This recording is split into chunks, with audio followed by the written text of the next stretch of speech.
හොඳයි.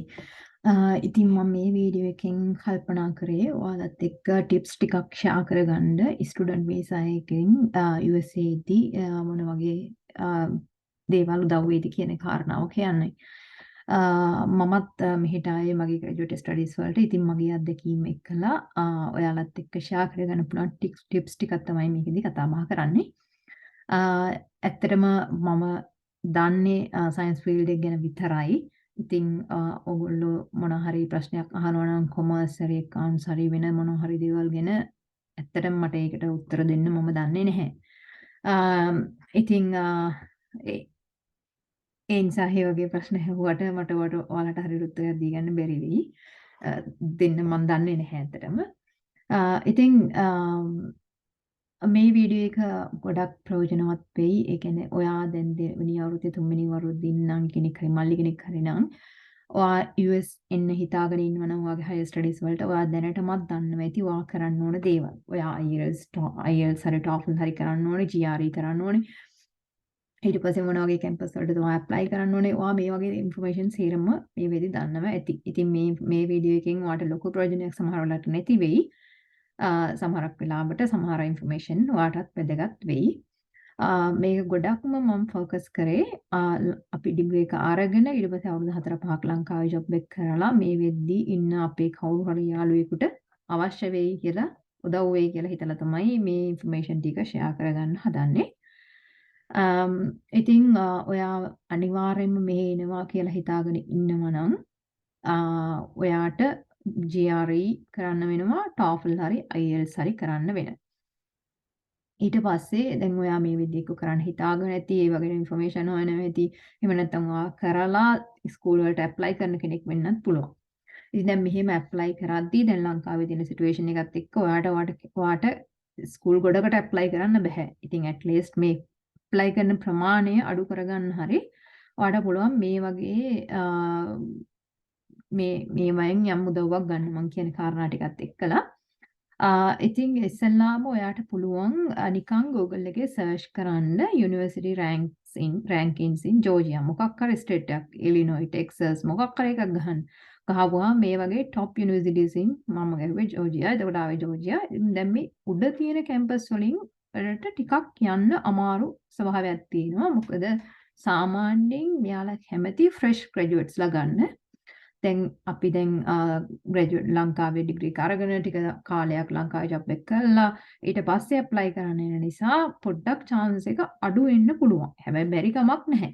ඒකට ඔයාලට තියෙන්නේ ඉස්සෙල්ලාම මේ උඩ තියෙන කැම්පස් වලටත් ඔයා කැමති නම් මුලින්ම ග්‍රැජුවේට් ඇඩ්වයිසර්ට ලියලා බලන්න පුළුවන්.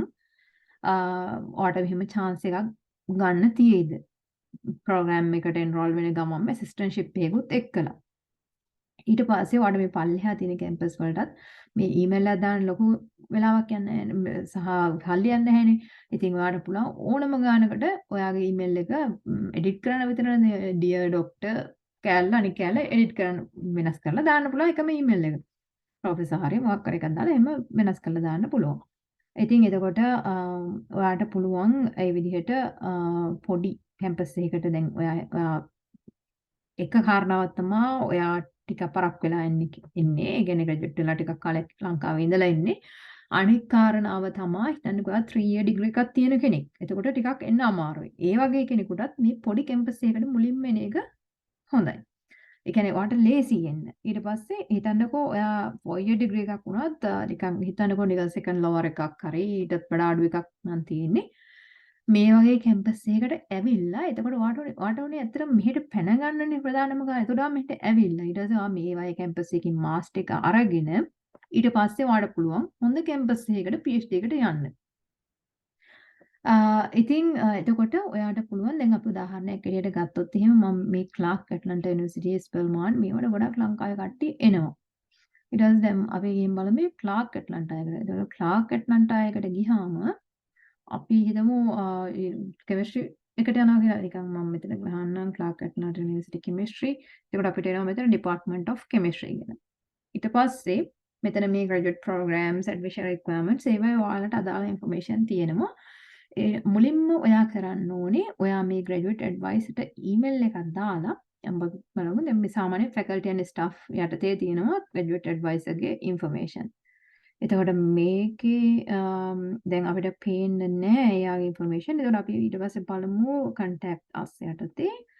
එතකොට මෙතන තියෙනවා මේ ග්‍රැජුවේට් කෝඩිනේටර්ගේ ඉන්ෆර්මේෂන්. මේ තියෙන එයාගේ ඊමේල් එක. එතකොට ඔයාලට පුළුවන් මේ ඊමේල් එකට ඊමේල් එකක් දාලා විස්තර අහලා ඔයාගේ විස්තර කියලා මෙහෙම ඔයා මේ මගේ ලංකාවේ මේ වගේ ඩිග්‍රී එකක් කරලා තියෙන්නේ මේ වගේ අවෝඩ් එකක් තියෙනවා මේ වගේ ස්පෙෂල් ඩිග්‍රී එකක් අපර් රෑන්ක් එකක් ෆස්ට් ක්ලාස් එකක් තියෙනවා මොනවා හරි ඉන්ෆර්මේෂන් ටික දාලා ඊට පස්සේ ඔයා IELTS TOEFL GRE කරලා දෙනවනේ ඒවයි ස්කෝර්ස් උත් දාලා එහෙම නැත්නම් ඔයා කරන්න යනවනම් මම මෙහෙම මෙච්චර ඉක්මනට මේව කරන්න හිතාගෙන ඉන්නවා කියලා ඒ ඉන්ෆර්මේෂන් ටිකක් දාලා ඊට පස්සේ ඔයාගේ මේ වෙද්දි ඔයා එකතු කරගන්න තියෙන ඔයාගේ ප්‍රොෆෙෂනල් එක්ස්පීරියන්ස් ටිකක් දාලා ඔයාට ඊමේල් එකක් හදලා ඔයාට මේ ඇඩ්වයිසර්ට දාන්න පුළුවන්. ඔයාට chance එකක් තියෙනවද මාස්ටර්ස් ඩිග්‍රී ප්‍රෝග්‍රෑම් එකකට එන්රෝල් වෙන්න කියලා දාන්න පුළුවන්.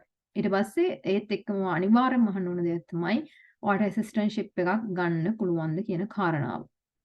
මොකද ඔයාට ඇසිස්ටන්ට්ෂිප් එකත් එක්ක ඔයාගේ ස්කූල් ෆීස් වේව් වෙනවා. ඔයා ස්ටිල් පොඩි ගාණක් ගෙවන්න ඕනේ. ඒක ඔයාට ඒක ඔයාට ගෙවා ගන්න පුළුවන් ඔයාට හම්බෙන්නේ පඩියෙන්. ඒ කියන්නේ හරියට නිකන් ඔයා මෙහෙ එනවා ඉගෙන ගන්න. ඇවිල්ලා ඉගෙන ගන්න අතරතුර අන්ඩර් ග්‍රැජුවේට් ස්ටුඩන්ට්ස්ලාට උගන්වනවා. ඒකට ඔයාට පඩියක් දෙනවා.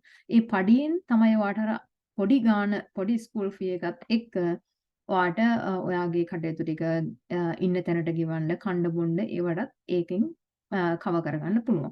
සාමාන්‍යයෙන් මෙහි ඉන්න තමයි ලොකුම ගාණක් යන්නේ. ඒ කියන්නේ අපාර්ට්මන්ට් එකකට තමයි ලොකුම ගාණ යන්නේ.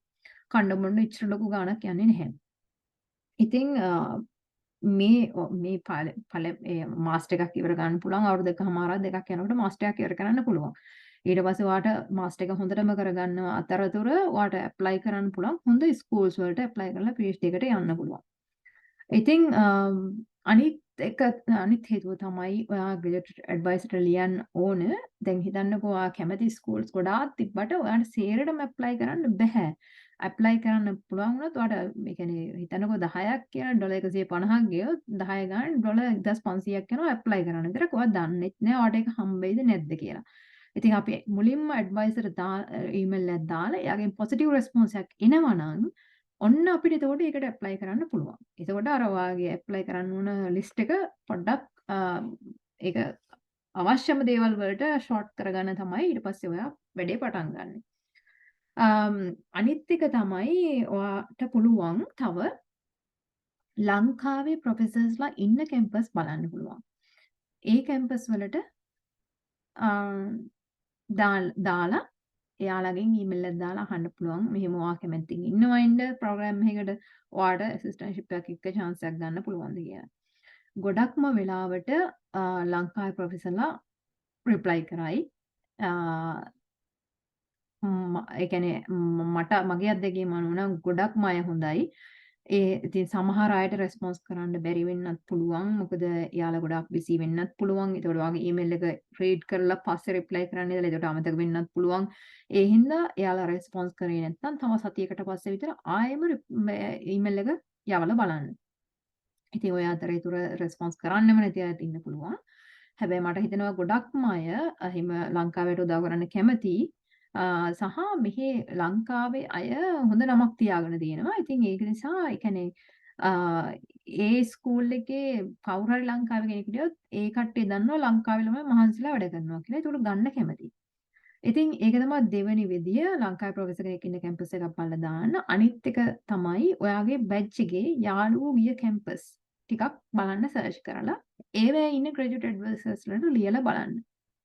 එතකොට එයාලගෙනුත් ඔයාට රෙස්පොන්ස් එකක් එයි ගොඩක්ම වෙලාවට. මොකද ලංකාවේ ළමයි ඉන්නවා කියන්නේ එතන මේ හොඳ නමක් හැදිලා තියෙනවා කොහොමවත්.